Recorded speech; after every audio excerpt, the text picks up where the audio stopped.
here with Jim Sturgess, and I know we're supposed to talk about the way back, but I wanted to tell you that I have this strange, intimate relationship with you because I listen to Across the Universe on my iTunes all the time. Right, there you go. I'm an enormous fan of your singing of, That's nice of the to hear. Beatles. And that's actually kind of my first question for you. Where did you become such a good singer? I've no idea. I never really sort of considered myself to be one, really. It wasn't anything that... When I always sort of did music at school, and I couldn't even answer that question. When I was never like considered a great singer at school or anything like that. I was always in the sort of chorus line or something like that in the choir or whatever. So I don't know, you know. And then I started sort of singing on my own when I started playing the guitar, I think it was. And I would just sit up in my bedroom for hours just playing the guitar and making up songs and sort of singing. So I can't even say, like, I never had a lesson in singing or was ever taught how to sing, or, you know, it was just sort of, it's just something that But you were in a band at one point, right? Yeah, and then I played in a band for a long time. I mean, I started playing in bands when I was about 15 years old. Yeah, just as a reason to just sort of keep out of trouble more than anything. It was just...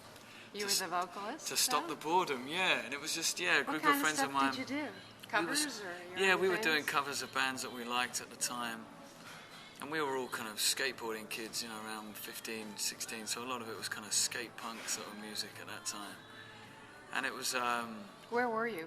I was just outside of London in the town where I grew up, which is a, you know, pretty suburban, sort of sleepy sort of town. And we were just bored, really, more than anything. And it was just something to keep us from getting out, you know, getting in trouble and, you know, doing what kids do. And so, yeah, skateboarding and music was a big sort of part of my life at that time.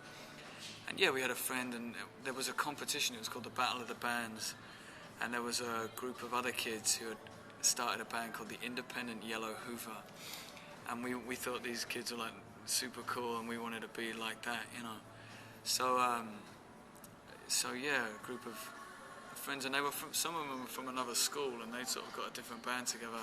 And then some guys from my school were like, well, let's get Jim in to see if he can do any singing.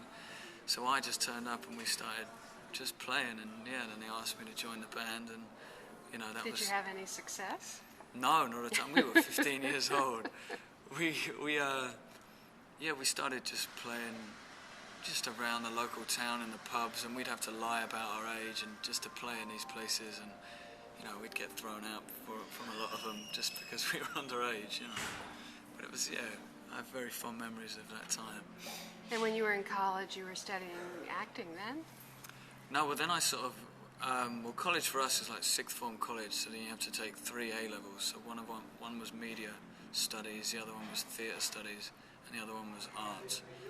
So I didn't study music, I sort of stopped, because I was never interested in studying music. It was always something that was just fun. It was like, well, that would be pleasure as a parent. But, yeah. but when you, all right, look, we're going to skip all the way forward to Across the Universe. When you were working on those songs, my impression, and correct me if I'm wrong, I mean, it was T-Bone Burnett, right? And Elliot Goldenthal. Yeah. They must have really worked hard with you on each and every song. Not massively. It was quite a natural sort of thing, really. We just sort of... I mean, I remember the first time we sort of all sat down and we just sort of sang it, and, you know, it was just... They just said that they liked the sort of simplicity in which I sort of came at it from, and that was really it. I mean, we didn't have huge kind of, you know, sessions where they were really trying to work. You know, they were working on the music, and I just came in and I sort of did the singing. And I worked more with sort of Julie as part of making the songs become part of the acting. As far as being definitely there, that you were expressing emotions. Yeah, so that's, you know, because I knew singing with a microphone and my hands sort of here, so to take my hands away and to use it and to just as an extension of the dialogue of the characters was sort of new to me. So there was more sort of work with Julie and just, you know, making it part of the scene and as part of acting. But we never really sat down and worked super hard on the vocals like that. Wow. All right. Now the way back, and you've had this it's been a while between Across the Universe and this movie. And there's the time you did the American accent with 21, Yeah. which worked really well. Yeah, it was. Yeah, it was a great fun movie. Was that challenging for you as far as the acting goes? Yeah, well, it was. I mean, the challenge for that for me was just trying to find an American accent. I think because and not to sort of get too afraid of this huge production that I was sort of a part of.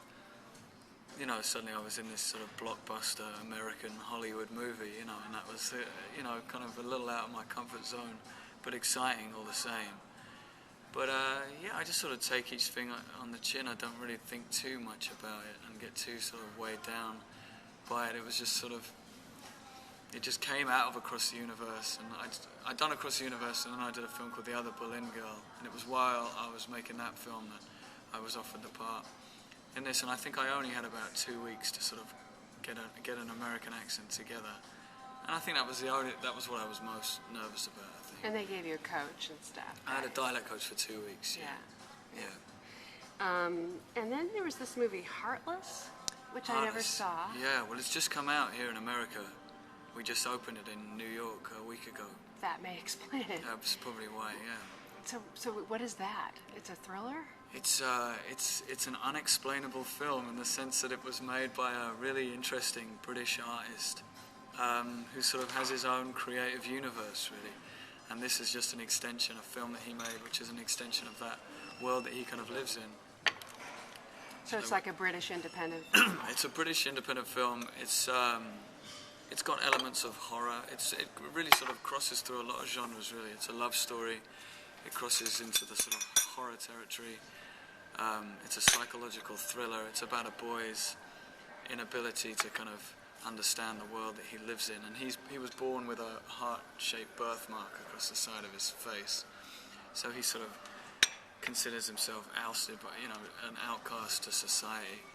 And it's really just his struggle to kind of make sense of a world that's very hard to make sense of.